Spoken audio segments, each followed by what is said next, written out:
शांति। आज 17 अप्रैल 2024 भारत में बुधवार है। Today is 17th April 2024 and it's Wednesday in Bharat.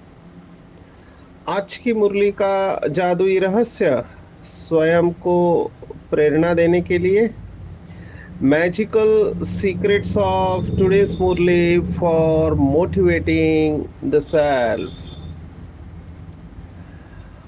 आज की साकार मुरली में हम 4-5 शब्द की गहराई में जाने वाले हैं। आज बाबा ने कहा कि लौकिक में भी डिफिकल्ट सब्जेक्ट होती है तो उसमें हार जाते हैं या फेल हो जाते हैं। वैसे यहाँ का डिफिकल्ट सब्जेक्ट है खुद को आत्मा समझना और बाप को याद करना।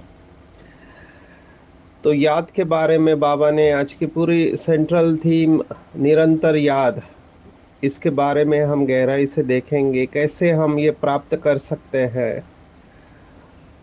दूसरा, बाबा ने पूरा पढ़ाई के ऊपर बताया हुआ है कि बेहद का बाप बेहद की पढ़ाई पढ़ाने के लिए स्वयं सम्मुख आके पढ़ाते। एक एक शब्द इम्पोर्टेंट है और कैसे अच्छे स्टूडेंट अपने टीचर का नाम रोशन करते हैं और ये अविनाशी पढ़ाई कैसे है। तो पढ़ाई के गहराई में हम फिर से जाएंगे। तीसरा जो शास्त्रों की बात है कि मरने के बाद वो दीपक जलाते हैं, उसे बुझने नहीं देते हैं बहुत सारे मंदिरों में। तो आत्मा रूपी दीपक में ज्ञान का घृत या घी डालते हैं। तो वो क्यों जरूरी है? ताकि प्रज्वलित रहे। और जो ईश्वरीय जीवन का फाउंडेशन है निश्चय, ये चौथा शब्द है। और जो वरदान है और स्लोगन दोनों कनेक्टेड है, स्नेही सहयोगी सहयोगी। तो क्योंकि योग के ऊपर बार बार आ रहा है तो हम योग से ही शुरुआत करेंगे। दुनिया में आजकल योग मानो ना मानो मजबूरी या फैशन है। लोगों को ये पता चल रहा है कि जिस तरह से जीवन वो जी रहे हैं, अगर उन्होंने योग या मेडिटेशन नहीं किया तो फिर स्वस्थ रहना बहुत मुश्किल है। योग को तो योगा कर दिया है अभी, और योगा माना एक्सरसाइज समझते हैं। वैसे भी पतंजलि ने अष्टांग योग बताया, 8 अंग बताए हैं। उसमें प्राणायाम और आसन केवल 2 ही अंग है। एक्चुअली शुरुआत होती है यम नियम से और संपूर्ण स्टेज है समाधि। उसमें भी निर्विकल्प समाधि है, जिसे बाबा के बच्चे बोलते हैं निसंकल्प देवता। तो इतना पूरा 8 अंग है और लोग केवल प्राणायाम और आसन करना इसी को योगा समझते हैं, जबकि फाउंडेशन को चेक नहीं किया। फाउंडेशन यम नियम है। अगर यम नियम नहीं है तो योग भी आप उसमें सिद्धि नहीं प्राप्त कर सकते। तो यहाँ पर भी हमारा सब्जेक्ट जो योग है, उसके अलग अलग डायमेंशन बाबा ने बताए हुए हैं। योग शब्द को हमको गहराई से समझना पड़ेगा। बाबा ने पहली बात कही कि योग शब्द को निकाल दो, क्योंकि योग बोलते ही जैसे कि लौकिक में अगर हमको भोजन का प्लानिंग करना है तो डाइट शब्द के साथ अलग फीलिंग्स आती है, भावनाएं। और मील प्लानिंग बोलते हैं तो उसमें अलग भावना है। डाइट माना कोई तो बंधन है ऐसे लगता है, लेकिन भोजन अच्छा करना है बोलेंगे मील प्लानिंग। तो वो बंधन नहीं लगता है। तो योग शब्द भी जब कहते हैं हम, तो बाबा ने कहा कि उसके बहुत सारे शेड्स है। योग कहते ही प्राणायाम आता है, आसन आते हैं, और पता नहीं बहुत सारी क्रियाएं आती है, लेकिन बाबा ने कहा याद करना है, इतना सिंपल। और याद का बेस है संबंध।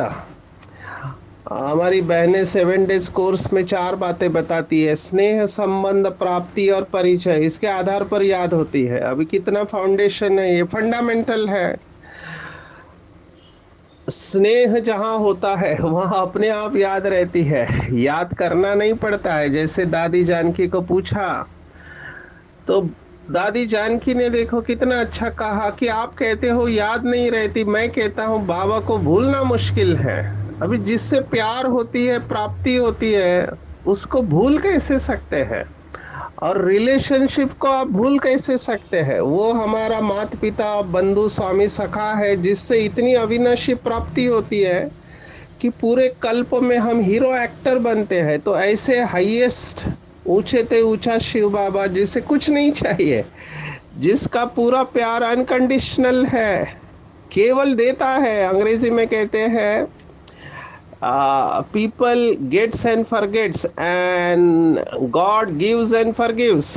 लोग लेते हैं और भूल जाते हैं, और भगवान देता है और माफ करता है। तो ऐसे परमात्मा जो दया का सागर है, ज्ञान का सागर है, करुणा का सागर है, सर्वशक्तिवान है, मेरा पिता है, तो जिससे इतनी प्राप्ति होती है, तो उसकी याद कैसे भूल सकती है? अगर भूलती है तो समझना चाहिए कि मैं ईश्वर की प्राप्ति के बजाय माया की प्राप्ति में खोया हुआ हूँ। प्राप्ति के बगैर तो जीना मुश्किल है। जैसे बाबा ने कुछ दिन पहले कहा था मुरलियों में कि दिल बहलाने के लिए मेले मलाखड़े में जाते हैं, माना मूड ऑन करने के लिए, खुशी के लिए होटल में जाते, खाना खाते, घूमने जाते हैं, गाना गाते, डांस करते, पता नहीं क्या क्या करते हैं। तो ये भी प्राप्ति है, तभी तो जाते हैं। मैं तो एडिक्शन में देखता हूँ, नशा करते हैं, शराब पीते, सिगरेट, ड्रग्स लेते हैं।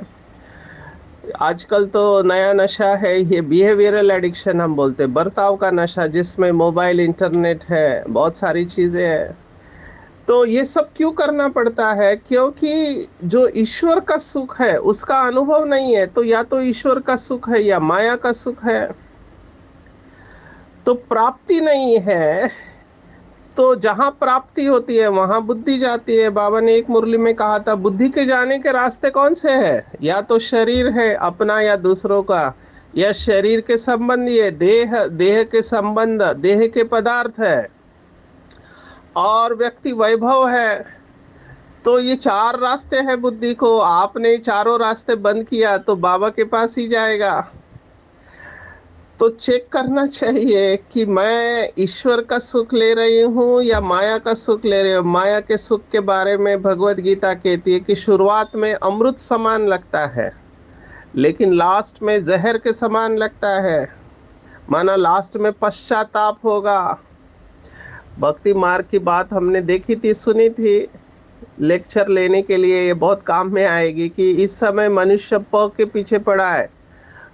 प की लिस्ट बहुत लंबी है। प अक्षर, प से क्या है? तो प से है पुत्र, पुत्री, पिता, पत्नी, पति, पद, प्रतिष्ठा।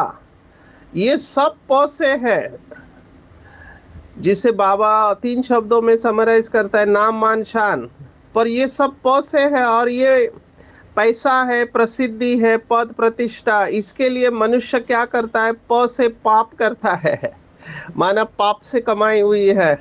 और जब पाप से ये सब करता है, माना ये सब प्राप्त करने के लिए पाप करता है, तो लास्ट में उसे प से पश्चाताप होता है। तो पाप से ये सब प की लाइन लगाता है, तो लास्ट में प से पश्चाताप होता है। अगर इस प की लिस्ट से बनना है, बचना है, तो प माना प्यार से, एक प माना परमात्मा को प्यार से याद करेंगे, तो प से प्राप्ति ही प्राप्ति होगी। तो ये सब प की लिस्ट है। तो चेक करना चाहिए कि मैं दिन भर में प्राप्ति कहाँ से ले रही हूँ। आज की मुरली में बाबा ने कहा कि माया छोड़ेगी नहीं। क्यों नहीं छोड़ेगी? क्योंकि हम उसके आधा कल्प के गिराइक है। कोई भी अपने गिराइक को छोड़ेगा नहीं। माया ने हमको गिराया है, वो हमारा पीछा करना नहीं छोड़ेगी। इसलिए गफलत नहीं करना, कभी भी बेसावध बेहोश नहीं रहना, हमेशा अलर्ट एक्टिव अटेंशन में रहना है। बॉर्डर में जो सैनिक होते हैं उनको हमेशा ध्यान पे रखना कहा जाता है, क्योंकि कहाँ से गोली आएगी पता नहीं। कहीं से भी गोली आके आपको शूट कर सकती है। माया भी ऐसी ही गोली मारती है, माया गोला भी मारती है। तो बाबा ने एक मुरली में कहा था, बाप की याद को भूला और लगा माया का गोला। तो अटेंशन रखना है, निरंतर याद। अभी कई लोग याद को बहुत अच्छा बताते हैं कि मेडिटेशन माना क्या, तो मेडिटेशन माना कॉन्शियस लिविंग, जागृत अवस्था में रहना, हर वक्त जागृत रहना चाहिए। योगी वो नहीं होता है जो गुफाओं में रहता है, जंगल में रहता है। योगी उसे कहते हैं जो हमेशा जागृत रहता है। योगी को पता चलता है कि उसका थॉट कैसे चल रहा है, उसके विचार कैसे चल रहे हैं, उसके बोल कैसे है, उसके कर्म कैसे हैं। तो योगी हर वक्त अलर्ट रहता है। अगर उसके व्यर्थ और निगेटिव चल रहे, तुरंत स्टॉप कर देगा। अगर योगी को लगता है कि यहाँ पर मैं मनसा में मर्यादा को वायलेट कर रहा हूँ, तो तुरंत उधर अटेंशन में जाएगा योगी। तो योगी कॉन्शियसली जी रहा है वो। और जो अनकॉन्शियस रहते हैं, बेहोश रहते हैं, उनके ऊपर ही वार होता है। माया वार करती है, पहले माया अनकॉन्शियस या बेहोश कर देती है। बाबा ने यूथ के लिए कहा है कि यूथ में जोश होता है लेकिन होश गवा बैठते हैं। तो जोश और होश दो शब्द ध्यान में रखना। जोश में आएंगे तो होश गवा बैठेंगे। जोश में आना माना क्या, तो इसको हम अंग्रेजी में कहते हैं इमोशनल हाईजैकिंग। माना जो भावनाएं है वो विवेक का हरण कर लेती है। विवेक, सत असत विवेक बुद्धि हम सबको मिली है, जो हमेशा हमको बताती है सही क्या है गलत क्या है। लेकिन जब इमोशन में आते हैं, इमोशन को अंग्रेजी में कहते हैं एनर्जी इन मोशन, ये भावनाओं का सैलाब रहता है, बहुत फोर्स से आता है। जैसे अगर आपने कोई डैम को देखा होगा, तो डैम के दरवाजे जब खुलते हैं, डैम भर जाता है, तब वो पानी जिस फोर्स से आता है, रास्ते में जो कुछ भी आता है उसको बहा के लेके जाता है। बाढ़ आती है जैसे, फ्लड गेट्स ओपन ऐसे कहते हैं अंग्रेजी में, फ्लड गेट्स ओपन। ऐसे ही ये भावनाएं फ्लड गेट्स की तरह है, बाढ़ आ जाती है और उस समय सत असत माना सही क्या है गलत क्या है कुछ समझ में नहीं आता है, और फिर गलतियां होती है। इसलिए बाबा ने कहा गफलत नहीं करना, माया जल्दी नहीं छोड़ेगी। याद भूली और माया ने विकर्म कराया, इसलिए खबरदार रहना, आसुरी मत पर नहीं चलना। कल मेरे को बहुत प्रश्न पूछे लोगों ने कि ये स्वच्छता के ऊपर जो बात आई, अभी इस समय माया का वार कैसे हो रहा है, मैं बार बार इसको हर सेशन में हर क्लास में बीके के बताता हूँ। क्योंकि कुछ लोग बहुत धूतीपना करते हैं। धूतीपना माना जिसे हम चालाकी कहते हैं। क्या चालाकी करते हैं? उल्टी सुल्टी बातें सुनाते हैं। मुझे भी वंडर लगता है, अभी जो आत्मा मेरे साथ अच्छी बात कर रहे हैं, अचानक उसका बिहेवियर बंद हो गया, बात नहीं कर रहा है, चेहरे पे खुशी नहीं आ रही, तो मुझे डाउट आया क्या हुआ। तो हमने ओपनली पूछा, तो फिर उसने बहुत पूछने के बाद बताया कि आपके बारे में फलाना फलाने आत्मा ऐसे कह रहे थे। तो जब से वो बात सुनी, उनका बिहेवियर ही बदल गया। तो मैंने कहा आप मेरे से डायरेक्ट पूछ सकते थे। तो ये जो सुनी सुनाई बातें हैं, ये रिलेशनशिप को खत्म कर रही है। इसलिए बाबा ने इसके ऊपर बहुत बार अटेंशन खिंचवाया है। पूरा योग खत्म हो जाएगा। आपने किसी के बारे में उल्टा सुल्टा सुना, योग खत्म, योग लग ही नहीं सकता है। क्योंकि आप जब भी योग करने बैठोगे, ये सब बातें ध्यान में आएगी। खास करके आपके साथ में रहने वाले जो लोग हैं, जो संबंध संपर्क में आते हैं, उनके बारे में आपने कुछ उल्टा सुल्टा सुना, तो वो अगर बात चित्त में बैठ गई, तो चित्त प्रसन्न कैसे रहेगा? जहाँ कचरा है वहाँ चित्त प्रसन्न नहीं रह सकता। बाबा ने एक मुरली में कहा था, जहाँ कचरा है वहां मच्छर आएंगे और मच्छर काटेंगे आपको, इसलिए कचरा लेना ही नहीं है और सुनी सुनाई बातों के ऊपर विश्वास नहीं करना है। अगर समझो है भी ऐसा, लेकिन अपनी भावनाओं को शुद्ध रखना है, ये है बुद्धि को स्वच्छ मेंटेनेंस। देखो, बड़ी कार लेना, महंगी कार लेना बहुत इजी होता है, लेकिन उसका मेंटेन करना बहुत खर्चा आता है, घर हो कार हो। ऐसे अपने बुद्धि का मेंटेनेंस रखना है। अगर मुझे निरंतर याद में रहना है, तो ये जो माया बुद्धि को कमजोर करती है व्यर्थ संकल्प लाके संग के वजह से, उससे अपने आप को बचाना है। मेरे पास ऐसे बहुत लोग आते हैं जो असंतुष्ट होते हैं, किसी न किसी से असंतुष्ट होते हैं, टीचर से असंतुष्ट होते हैं, स्टूडेंट से असंतुष्ट होते हैं, या सिस्टम से असंतुष्ट होते हैं। ये सिस्टम से भी, लौकिक में भी लोग बहुत असंतुष्ट है। तो यहाँ पर भी असंतुष्ट होते हैं और हमको लगता है कि ये जो कुछ भी चल रहा है ठीक नहीं चल रहा है, ऐसे नहीं होना चाहिए, इनको ऐसा नहीं करना चाहिए, उनको वैसा नहीं करना चाहिए। बाबा ने इसका क्या सॉल्यूशन दिया है? बाबा ने कहा, परमत, पर चिंतन, पर दर्शन, ये पतन की जड़ है। अगर आप लक्ष्य लेकर चलते हो, अगर आपको कर्मातीत बनना है, 16 कला संपूर्ण बनना है, तो सुनी सुनाई बातों के ऊपर विश्वास नहीं करो, स्वचिंतन करो। स्वचिंतन माना क्या? तो बाबा की मुरली के ऊपर अपने अंदर जो कमी कमजोरियां है उसको निकाल के दिव्य गुणों की धारणा करना और बाबा की याद में रहना, खुशी खुशी का अनुभव करेंगे। एक सिंपल पैरामीटर है कि आत्मिक खुशी बढ़ते रहनी चाहिए। कई लोग लौकिक खुशी में जाते हैं और समझते हैं कि हम खुश हैं। एक भाई को मैंने पूछा कैसे है, तो उसने कहा, मराठी में ऐसे कहते, खाऊन पीऊन मस्त, मना खा पी के मस्ती में है। अभी ये भी खुशी है, लेकिन जो रूहानी खुशी है उसका फ्लेवर ही बहुत अलग है। मुझे एक आत्मा ने आज कहा कि मेरे पास सब कुछ है, घर है, कार है, बंगला है, प्रॉपर्टी है, पैसा है और एनवी करने वाला जॉब है, बहुत बड़ा पैकेज है, लेकिन खुशी नहीं है जो रूहानी खुशी होनी चाहिए। दिमाग से समझता हूँ, लेकिन दिल में वो अनुभव नहीं है। तो रूहानी खुशी होनी चाहिए और ये तभी होगा, बाबा ने जो कहा, आत्मा रूपी दीपक में ज्ञान का घृत डालते रहना चाहिए।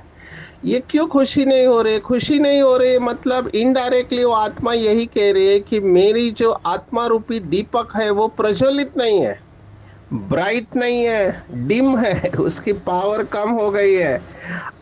तो देखना चाहिए कि मेरी पावर कैसे कम होती है।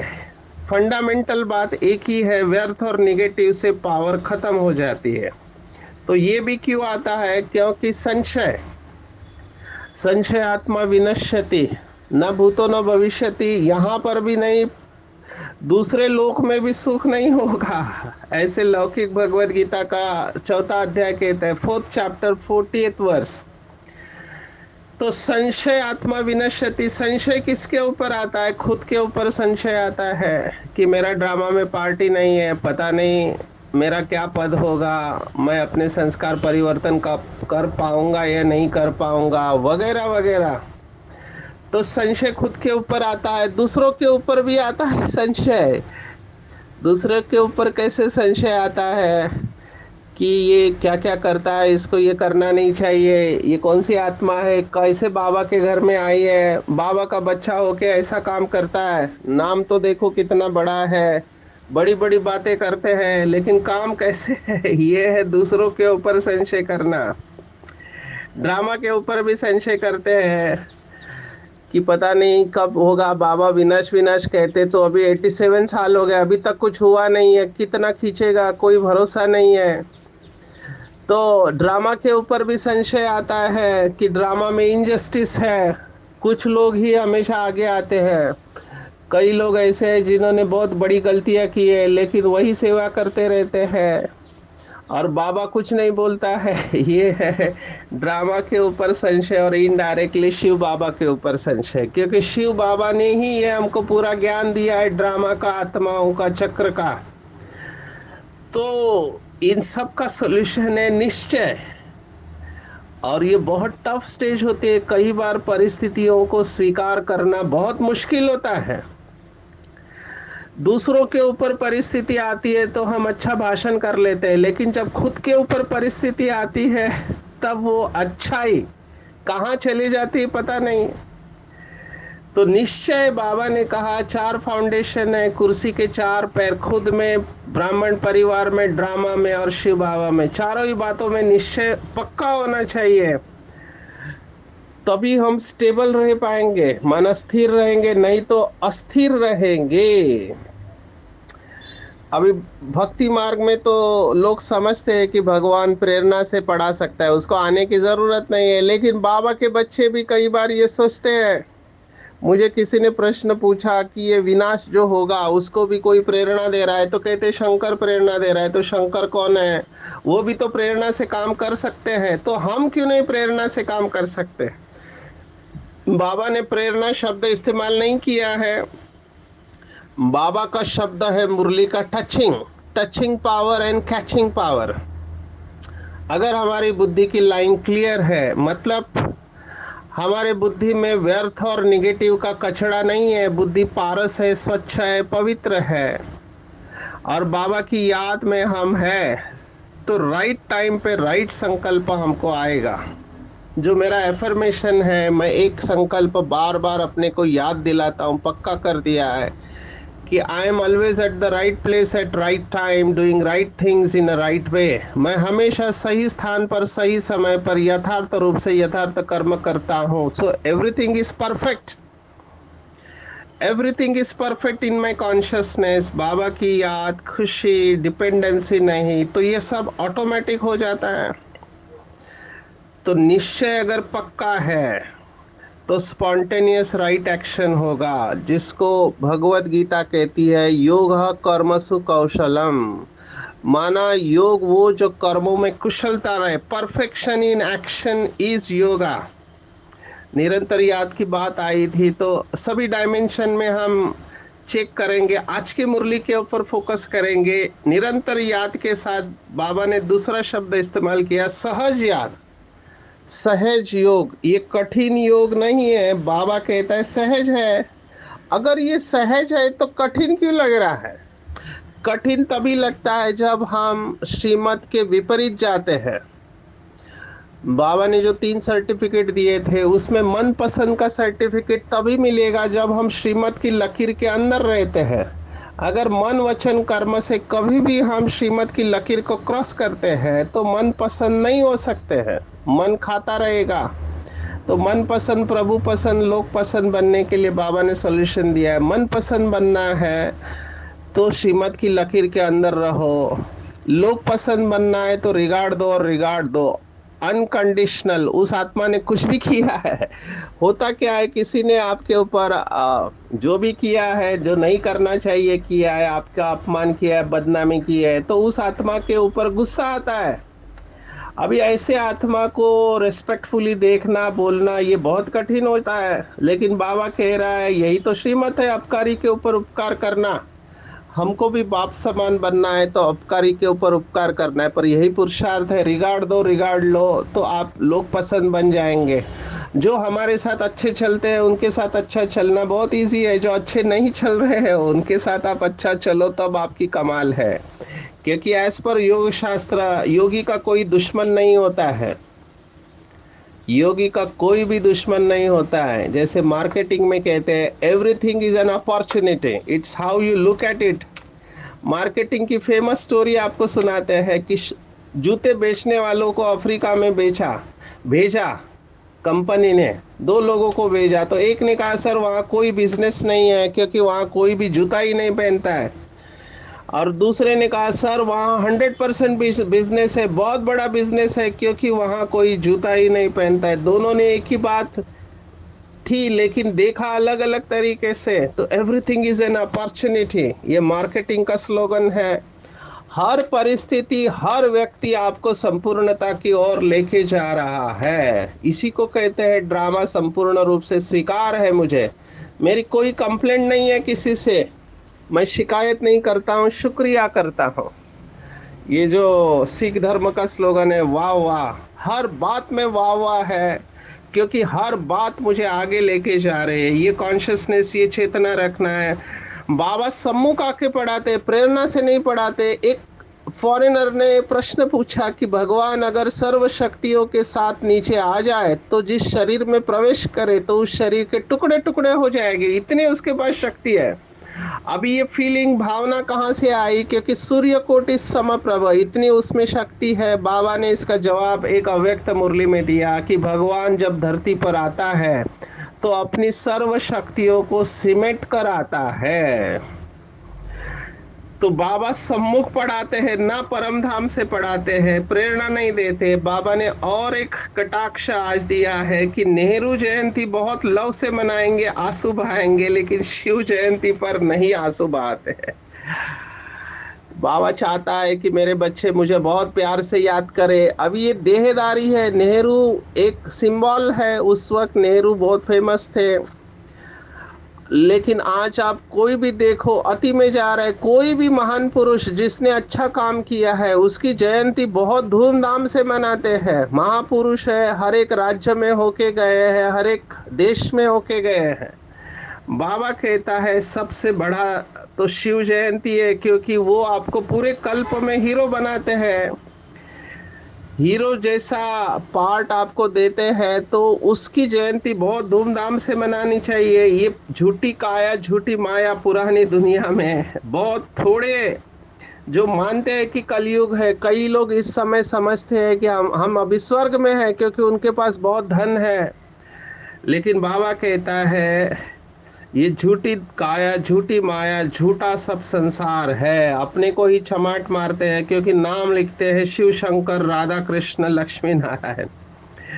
भारत के क्रिकेट में एक बॉलर था, उसका नाम था शिव राम कृष्णन। माना सभी आ गए, शिव भी आ गए, राम भी आ गए, कृष्ण भी आ गए है। तो कंफ्यूजन है। दो माला के बारे में बात की है। शिव बाबा की माला, निराकार की माला, ये बहुत बड़ी है क्योंकि सभी निराकार आत्माओं की माला है। और विष्णु की माला छोटी है और सभी विष्णु की माला के सदस्य नहीं बन सकते। हम सब जानते हैं इसको। दे दान तो छूटे ग्रहण। इस समय बाबा ने कहा राहु की दशा है और वृक्षपति माना कल्प वृक्ष का पति शिव बाबा पूरे भारत पर खास और आम दुनिया पर वृक्षपति की दशा अभी बैठ रही है। लेकिन उसके लिए दान करना पड़ेगा। जो विकार हमें दुख दे रहे हैं, जो भी सुखी होना चाहते हैं, अभी समय कम पड़ेगा इसलिए मैं इसमें नहीं जा रहा हूँ। सुखी होना है तो दान दे दो। सबसे अच्छा दान कहते हैं विद्या दान और ज्ञान दान, क्योंकि बाकी सब इसके अंदर आ जाता है। आज का जो वरदान है, स्नेही, सहयोगी और सहज योगी। जो भी चाहते हैं कि हमारा योग अच्छा हो, वो चेक करे कि मेरा बाबा से कितना प्यार है। क्योंकि जो स्नेही है वो सहयोगी है। जो भगवान से प्यार करते हैं वो उतने ही सहयोगी बनते हैं, और जितने सहयोगी है उतना वो सहज योगी बन जाते हैं। स्नेह में समाई हुई सहयोगी आत्मा कभी माया की सहयोगी नहीं हो सकती। उनके हर संकल्प में बाबा और सेवा रहती है। अभी देखो बाबा ने कितनी बड़ी बात कही है। नींद में भी वो नींद नहीं करेगा, जैसे कि कमाई करके खुशी में लेटे हैं। एग्जैक्टली ये अनुभव बाबा के योगी बच्चे करते हैं। स्नेह में समाना ही संपूर्ण ज्ञान है। तो चेक करेंगे क्या मैं परमात्मा प्यार के सागर के स्नेह में समाई रहती हूँ। तो स्नेह में समाये रहो, बाहर आओ ही मत। और ऐसे बाबा को प्यार से याद करेंगे तो जैसे बाबा ने कल परसों कहा था, खुशी में रोमांच खड़े हो जाने चाहिए। बाबा बाबा कहते प्रेम के आंसू निकल जाने चाहिए, और ऐसे आंसू दिल की डिब्बी में मोती बन जाते हैं। शिव भगवान वाच। आज के पूरी मुरली में टेक होम अगर आप मुझे कहो तो मैं कहूँगा निरंतर याद में रहना है। मेरा बाबा, मेरा बाबा, मेरा बाबा है तो निरंतर याद है। कॉन्शियसली जीना है, बेहोशी में नहीं जीना है, हर वक्त जागरूक रहना है। चलते फिरते, खाते पीते, उठते बैठते, जागते सोते, हर वक्त जागरूक रहेंगे तो माया के वार से बचे रहेंगे। रोज ज्ञान घृत आत्मा रूपी दीपक में डालते रहना है। टाइम मिला ज्ञान घृत डालो, तो जितना ज्ञान घृत पड़ेगा उतना आत्मा प्रज्वलित हो जाएगी, आत्मा का प्रकाश बेहद में जाएगा और स्नेह में समाये रहेंगे तो नींद भी कमाई का साधन बन जाएगी। अच्छा, ओम शांति।